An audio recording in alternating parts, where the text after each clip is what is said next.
On m'a envoyé cette vidéo donc d'une personne qui fait un stage dans un EHPAD. Et donc, elle découvre la triste réalité. Regardez, et après, on va faire le bilan et le point ensemble, surtout sur les EHPAD. Regardez. Oui, Sylvie, dans la chambre de Mme Roquet, il y a toujours le plateau déjeuner, je fais quoi? Ben, est-ce qu'elle a pris les médicaments? Non, déjà? du tout, il n'y a rien de pris. Il n'y a rien de pris? Non. Bon, ben, tu lui donnes les médicaments, déjà, comme ça, au moins, ça s'est fait. Et il est quelle heure, là? 11h30. Ouais, elle mangera mieux le midi. Donc, tu lui donnes pas le petit déjeuner, tu lui donnes juste les comprimés. Et elle mangera le midi, le repas. D'accord, mais ça va pas lui faire mal à l'estomac, les cachets comme ça à jeun? Ben, non. Pourquoi ça lui fait mal au ventre? Ben, je sais pas, c'est une question, c'est une cachée à jeun. Non, non, pas du tout, non. À un moment donné, il faut arrêter un petit peu de vouloir donner des leçons aux grandes, quoi, je veux dire. Tu es stagiaire, il me semble. Oui, oui. Bon, ben voilà. Dans ces cas-là, tu fais ce qu'on te demande. Tu donnes les médicaments à Madame Roca et après, tu l'emmèneras d'ici 1 heure à la salle commune pour le repas. Donc là, pas de petit déjeuner, ça sert à rien. D'accord, très bien. Et je lui fais une toilette, je fais quoi? Il n'y a pas le temps, là. Ah, d'accord. Il n'y a pas le temps. Il y a la famille qui vient cet après-midi, essaie de te renseigner pour voir. Si la famille vient cet après-midi, dans ces cas-là, tu lui fais une petite toilette. D'accord. Sinon, si la famille ne vient pas, tu lui fais pas. D'accord, je vais aller voir la secrétaire, le planning, voir. Voilà, exactement. Allez. Merci. De rien. Bon, je passe sur le fait que les médicaments à jeun, pas les médicaments à jeun. Bon, dans le commun des mortels, on sait très bien que normalement, d'après ce que nous disent tout le temps les médecins, les médicaments à jeun, c'est pas bon pour l'estomac. Enfin bref, je passe les détails, je suis pas médecin. Tu fais la toilette. Si jamais la famille elle vient, en gros, la personne faut qu'elle sente bon. Si jamais elle vient pas, bon bah c'est pas grave, on peut la laisser dans sa crasse. Excusez-moi, mais c'est ce que ça veut dire. Vous savez très bien que je prends pas de gants pour parler. Donc la première chose, mais ce qui est intéressant là-dedans, c'est de savoir un petit peu, j'ai été creusé, moi, j'ai fait des petites recherches pour vous, les amis, comme je fais à chaque fois, et je me suis renseigné un petit peu sur le coût des EHPAD et les obligations du personnel. C'est ça qui m'intéresse. Que le personnel soit débordé, pas débordé, ça ne l'empêche pas, un, d'être agréable, deux, de respecter ses obligations, sinon il change de métier, tout simplement. Hein. C'est aussi simple que ça. Vous êtes d'accord avec moi ou pas? Alors déjà, partagez cette vidéo, s'il vous plaît, c'est hyper important pour que les gens sachent ce qui se passe dans ces EHPAD. Et là encore, c'est rien du tout ce que je viens de vous montrer. Il y a des vidéos qui arrivent, mais c'est une folie furieuse entre les violences, etc. Bref, donc déjà, qu'est-ce que signifie le terme, le sigle EHPAD? EHPAD, établissement d'hébergement pour personnes âgées dépendantes. Donc pour faire très simple, c'est un établissement médicalisé qui accueille des personnes âgées en perte d'autonomie nécessitant une aide au quotidien. Voilà, donc toilettes, repas, soins, etc. Alors, on va parler du coût mensuel en fait, déjà. La structure et le coût mensuel. Donc, le coût total mensuel d'un séjour en EHPAD est composé en fait de 3 postes principaux. Donc, le premier, c'est le tarif hébergement. Donc, il va couvrir le logement, les repas, l'entretien du linge, les animations, etc.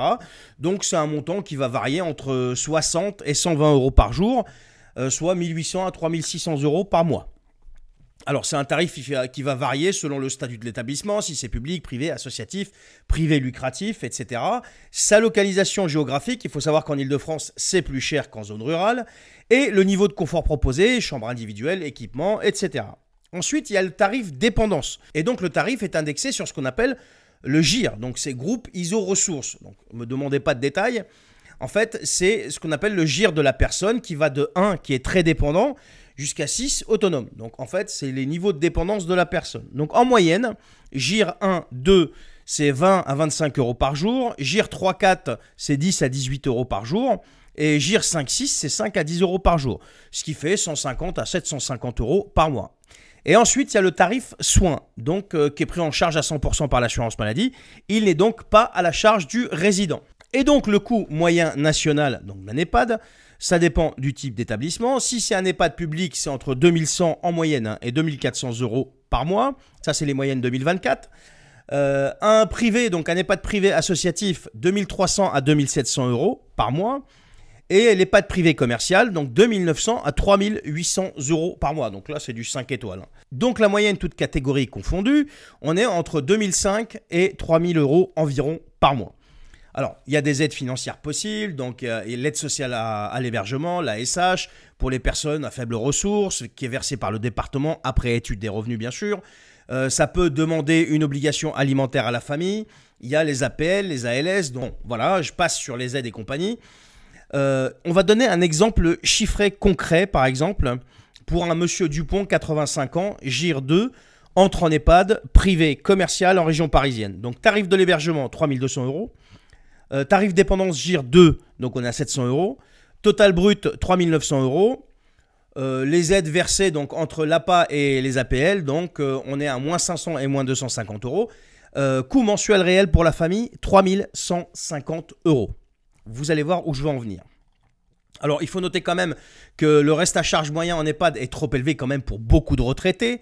Ils dépassent souvent leur pension. Donc, la famille, souvent, quand ils sont propriétaires, est obligée de vendre la maison pour pouvoir financer justement leur placement en EHPAD. Bref, il existe aussi des assurances qui peuvent alléger un petit peu le tarif. Mais bon, je ne vais pas rentrer dans les détails ici. Donc ça, c'était pour les coûts. Maintenant, on va regarder les obligations du personnel travaillant en EHPAD. Donc, établissement d'hébergement pour personnes âgées dépendantes. Donc, les obligations qu'ils ont vis-à-vis des résidents qui payent une fortune justement pour qu'on s'occupe d'eux. Alors d'abord, les principes généraux qui vont encadrer les devoirs du personnel. Donc, les personnels d'EHPAD, donc aides-soignants, infirmiers, médecins, coordonnateurs, psychologues, ASH, animateurs, etc. Donc, ils sont tous, ces gens-là, tenus de respecter 1. Le code de santé publique. 2. Le code de l'action sociale et des familles. 3. Le code de déontologie de leur profession. 4. La charte des droits et libertés de la personne âgée dépendante. Et 5. Les protocoles internes de l'établissement. Donc ça, c'est dans les grandes lignes. Donc ensuite, on a les obligations légales et réglementaires. Respect de la dignité de la vie privée et des libertés individuelles. Le résident est un usager de droit et non un patient passif. Le personnel doit respecter l'intimité, la pudeur, la confidentialité. Toute forme de maltraitance physique, psychologique ou morale est interdite. Et ça fait référence à l'article L311-3 du Code de l'action sociale et des familles. Ensuite, il y a l'obligation de soins adaptés et personnalisés. Donc les soins sont réalisés selon les besoins médicaux, le projet de vie et le projet de soins individualisé. Application du principe de proportionnalité et de pertinence des soins. Obligation de continuité et de qualité des soins. Par exemple, le respect des horaires de traitement. Adaptation de l'aide à la toilette selon l'autonomie réelle et pas selon si la famille vient rendre visite ou pas. Suivi nutritionnel individualisé, donc l'histoire du petit déjeuner par exemple. Je sais pas, j'y connais rien, je ne suis pas médecin, je fais des recherches, je suis qu'un citoyen. Ensuite, il y a une obligation d'information et de consentement. Donc le résident doit être informé clairement de tout acte ou décision le concernant. Et le consentement éclairé du résident est requis pour tout soin ou acte médical. Et en cas d'altération des facultés mentales, le représentant légal est consulté. Et ça fait référence à la loi numéro 2002-303 du 4 mars 2002 relative aux droits des malades. Voilà. Ensuite, il y a le secret professionnel et confidentialité. Donc, interdiction formelle de divulguer des informations personnelles ou médicales. Donc, ça, c'est le secret médical. Confidentialité à respecter même entre collègues, sauf nécessité médicale, et les documents personnels sont protégés. Donc ça fait référence à l'article 226-13 du Code pénal. Et donc, on arrive au chapitre bienveillance, patience, respect de la parole du résident. C'est ce qui fait défaut à cette dame, par exemple. Devoir de comportement bienveillant et respectueux en toutes circonstances. Écoute active, empathie et respect du rythme de vie du résident. Aucune infantilisation, aucune attitude condescendante. C'est pour ça que je vous disais tout à l'heure, vous allez voir où je veux en venir.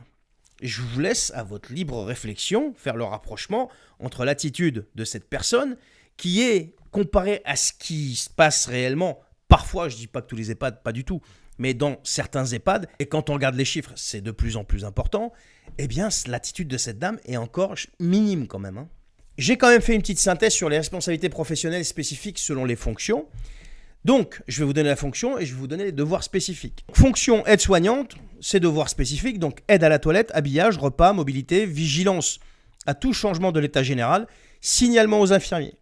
Les infirmiers, délivrance de soins médicaux, évaluation de la douleur, gestion des médicaments, transmission ciblée.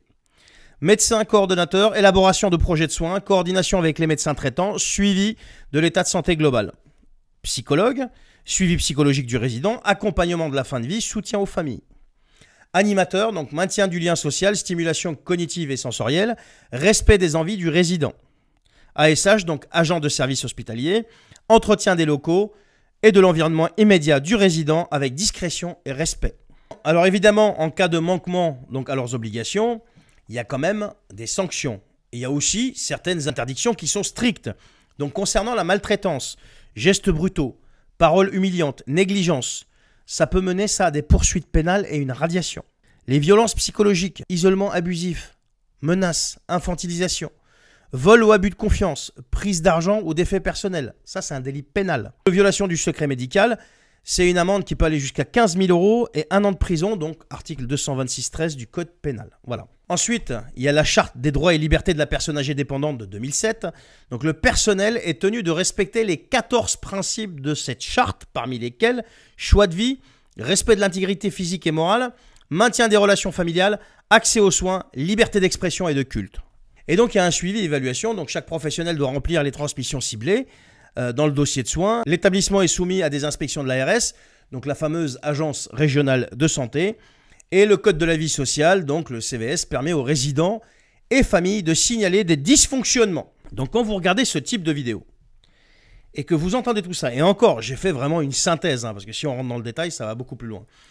Je vous laisserai chercher, je vous donne des pistes à chaque fois, vous pouvez aller chercher. Il y a, comme d'habitude, vous allez avoir en fin de cette vidéo tous les liens sources. Donc, puisqu'il y en a qui me demandent des sources, je mets les sources. Donc, quand vous regardez cette vidéo que vous avez vue au tout début et que vous entendez ça, je ne vais pas exprimer mon opinion personnelle. Donc voilà, je vais m'arrêter là. S'il vous plaît, si vous avez trouvé cette vidéo utile, partagez-la et dites-moi vraiment ce que vous en pensez en commentaire. Allez, à bientôt.